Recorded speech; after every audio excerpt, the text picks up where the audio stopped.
Hämeenkorpi. 109 Timperi, Koski, Kosken Petro, Koski, Kalmukoski, Timperi, Kiiskinen ja Kiiskinen ulkopuolella siellä on Hämeenkorpi.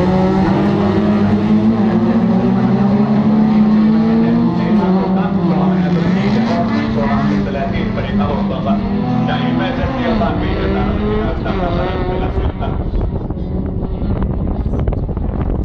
Aivan. Kyllä Koskessa löytyy. Ja sitten siellä tuli Lippunen, Läppönen. 328 mustavalkoinen lippu, syynä painaminen Hämeenkorvelle. Ja ensimmäinen kierros menee Kosken Petrolle, Kalmukosken kakkospaikalla, Kiiskinen kolmantena, Hämeenkorpi neljäntenä, Rajala, Mikael Rajala tässä vaiheessa viidentenä ja kuudentena Timperi Juha. Ja saman tien ladataan jälleen nopeaa lähtö suoraan. Ja nyt on sitten Kiiskisellä tulemassa nousee. Kiiskinen yrittää ottaa sisälle sitä potut pottuina. Hämeenkorpeen nähden Hämeenkorpi nousee tässä vaiheessa finaalipaikkaan kiinni Kiiskinen.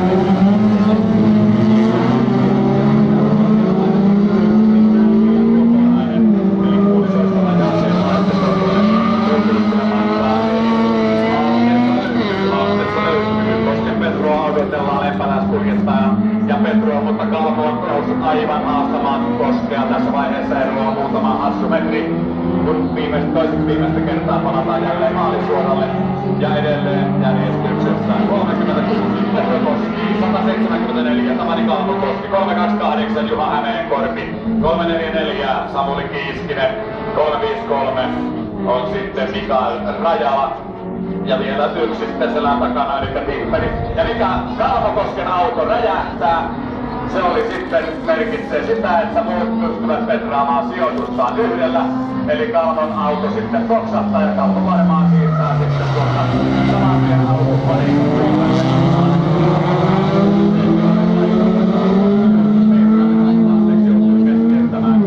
Ja näin ollen ei nähdä sitten Kalmoakaan tänä vuonna.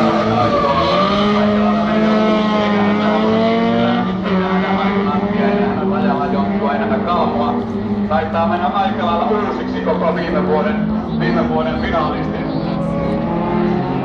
Ja sitten seuraavan kaavan mukaan 3-6 Petro Koski A-finaaliin, B-finaaliin Hämeenkorpi, C-finaaliin Kiiskinen.